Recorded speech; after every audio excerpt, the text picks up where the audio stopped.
Welcome back friends. आप सभी का स्वागत है कानूनी बात बताने वाले मेरे चैनल में। और आज के ब्रांड न्यू एपिसोड में हम देखने जा रहे हैं किसान प्रमाण पत्र क्या होता है और इसे कैसे प्राप्त किया जाता है, इसके बारे में।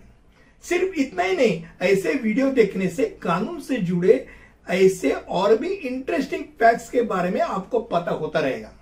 ये वीडियो आखिर तक जरूर सुनिए, यानी अगर आखिर तक सुनेंगे तो फार्मर सर्टिफिकेट यानी क्या होता है इसके बारे में आपको जानकारी होगी।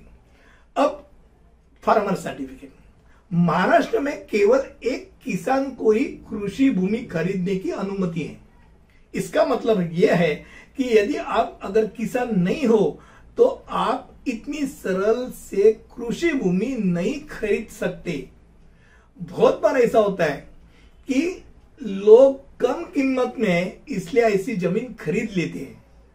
जमीन खरीदते समय स्टैम्प ड्यूटी भर लेते, मुद्रांक शुल्क भी भर लेते, और फिर जब वो तलाठी कार्यालय में पहुंच जाते, भूमि अभिलेख यानी 7/12 उतारा यानी जमाबंदी खेवत खतौनी में उसका नाम डालने के लिए, तब क्या होता है, उसको यह प्रश्न पूछा जाता है कि भाई साहब आप किसान हो या नहीं।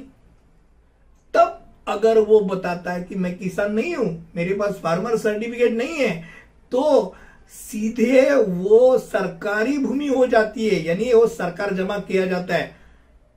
अब फिर बाद में कुछ नहीं कर पाएंगे। इसलिए फार्मर सर्टिफिकेट क्या है ये जानना बहुत अहम बात है। अब हम देखेंगे फार्मर सर्टिफिकेट फिर कैसे मिलाया जाता है। तो भारत में बहुत कम राज्यों में ऐसी नीति है जिसमें गैर किसान भी कृषि भूमि खरीद सकता है, और यही किसान बनने का एकमात्र उपलब्ध शॉर्टकट है। ये राज्य है राजस्थान, मध्य प्रदेश और कर्नाटक। 3 राज्य होते हुए भी आपको एक अचरज होगा कि साला का अपना राजस्थान का ही नाम क्यों आता है, बाकी के 2 क्यों नहीं आते हैं। तो ये बात जानना बहुत अहम है कि कर्नाटक स्टेट में भी आप ले सकते हैं, पर उसकी कीमत भी महाराष्ट्र की इतनी है। अब कर्नाटक में कानड़ी में फार्मर सर्टिफिकेट मिलते हैं, और कानड़ी भाषा में फार्मर सर्टिफिकेट जो दिया जाता है वो बाकी के राज्यों में नहीं चलते। मध्य प्रदेश में फार्मर सर्टिफिकेट ही नहीं देते। सिर्फ राजस्थान ऐसे स्टेट है जहां उसकी भूमि की कीमत भी कम है, और फिर वो 7/12 उतारा में भी आ जाता है, वही प्रमाण पत्र भी मिलता है।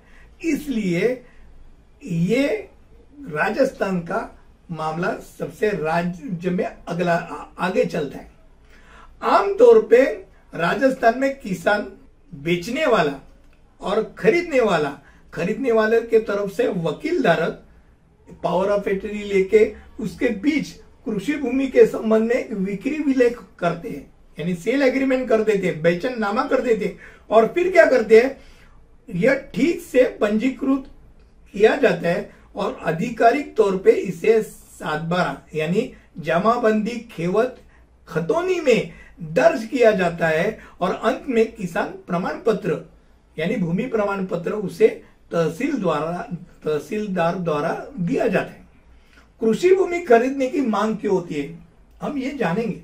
बहुत बार ऐसा कृषि भूमि क्यों लेते भाई, तो उसके ये बहुत अहम बात है कि कृषि भूमि बहुत सस्ते में आती है, और सस्ते में वो खरीदी जाती है, और आधिकारिक धन का भुगतान करके गैर कृषि स्थिति में उसे परिवर्तित किया जाता है। परिवर्तित करने के बाद उसका व्यावसायिक उपयोग करते हैं, और ये यानी नॉन एग्रीकल्चर लैंड करने के लिए उसका भी एक तरीका है। और ये होने से क्या होता है, फायदा होता है। इसलिए लोग शेतकरी दाखला मिलाते और शेतकरी दाखला लेके शेत जमीन लेते। लेकिन ये मैं निश्चित रूप से सुझाव दूंगा कि इस प्रकार के कृत्य करने से पहले, यानी कुछ खरीदी करने से पहले, आप पहले वकीलों से मार्गदर्शन लीजिए, क्योंकि अगर आप फंस गए तो फंसने के बाद आप वकील से मिलके क्या फायदा।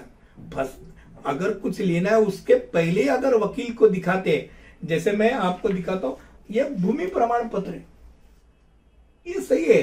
अगर भूमि प्रमाण पत्र दिया है तो इसमें किसने दिया है, कैसे दिया है, ये सब होता है। अब ये कब होता है, अभी आपको दिखाऊंगा मैं कि जैसे ये बेचननामा है, सेल डीड, ये पहले जमीन खरीदी की है, उसने जमीन खरीदी की है, प्रॉपर स्टैंप ड्यूटी भरी हुई है।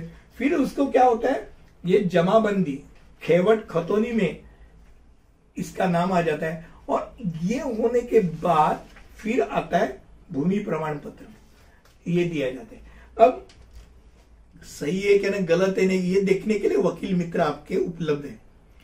हर राज्य में, हर जिले में अलग अलग भूमि तय की गई है कि वो इतनी अगर होगी तो ही वो शेतकरी माना जाएगा, वो किसान माना जाएगा। इसलिए आप वकील से मिलिए। बहुत बार दिमाग में ऐसा होता है, मेरे पिताजी तो किसान थे, मैं भी किसान हूं।